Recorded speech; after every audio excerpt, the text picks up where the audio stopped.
Hello everyone, this is Jim from Auto Finance. Welcome back to our channel. We are with you on 27th of June afternoon analysis. On this video, we will just cover some news first. Then we will just go ahead with our charts. All right. So this is the last week of June, at the same time the second quarter and first half. So it's an important week for the charts, and they will just close everything in these charts in these 4 days, and then we will just start a new quarter, a new half in this year. All right.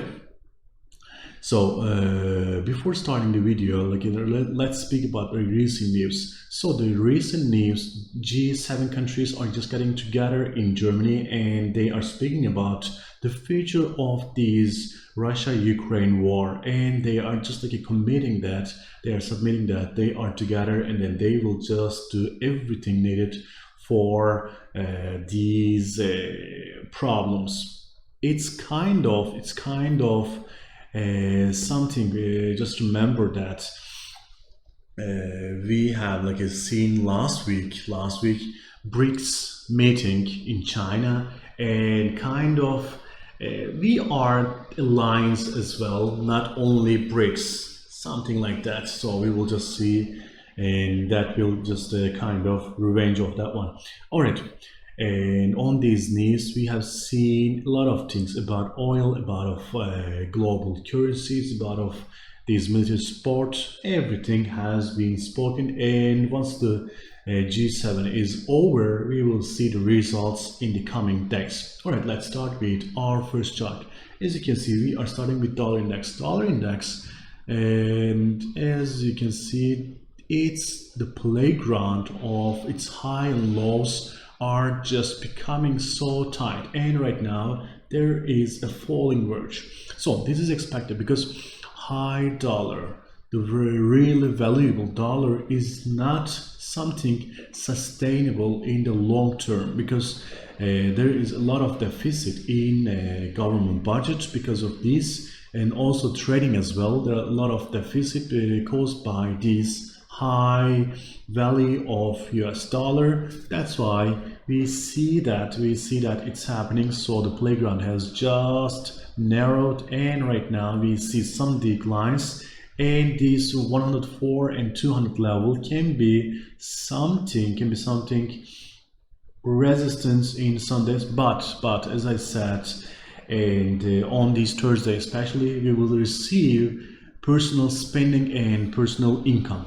Both of them is expected to climb. Especially personal spending is important because Fed wants the personal spending to go down. They say people should need to spend less to stop inflation. Then we will just start a soft landing, but it doesn't happen like that.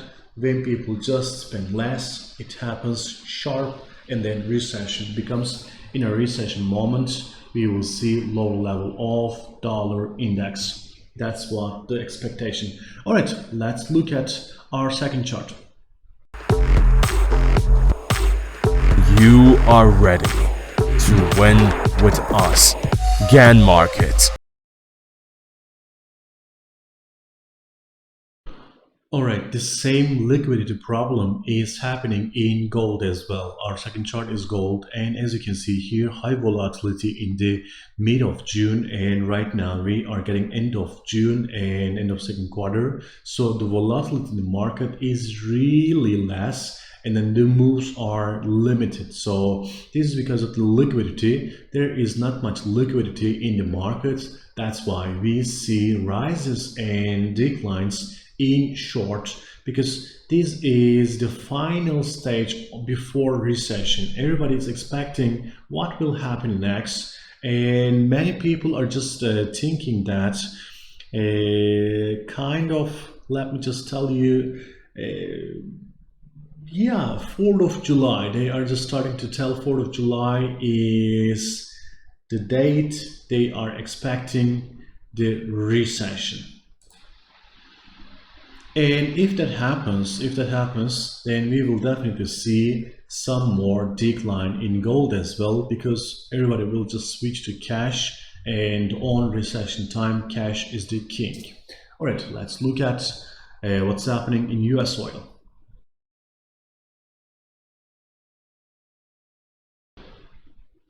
Alright, we see on the last 4 hours a decline in US oil because let me just show you. As you can see here, it has tested high level of this Friday, and that level was kind of testing the highs, how far it can go.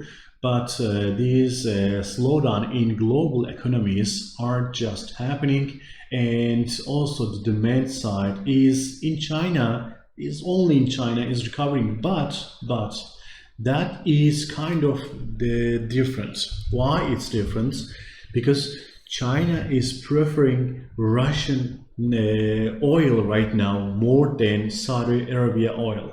So that's good for Russia, not for the other markets. So there will be no more need of the oil we are trading, we are talking about.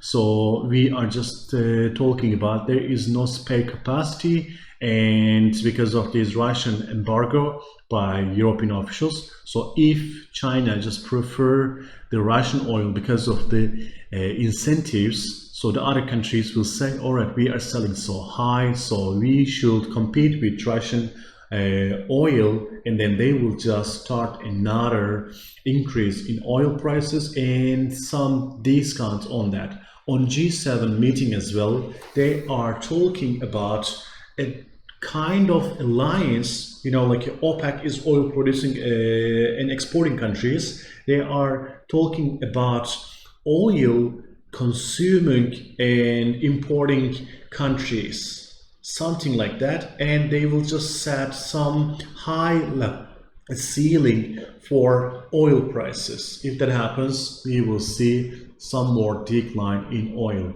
So the critical level, as you can see here, is 105 levels. As long as we just see below this level, we will definitely see the first target will be 100 level. $100 level will be critical level for oil because it's the psychological level. As long as we are over $100, so it can just make attacks to $120 level. But if we just go under $100 level, then we can expect some slowdown in inflation, and these may help other markets as well. Thanks so much for watching us. We will be together on more news tomorrow, and then we will cover more charts. Have a nice and profitable day. Bye.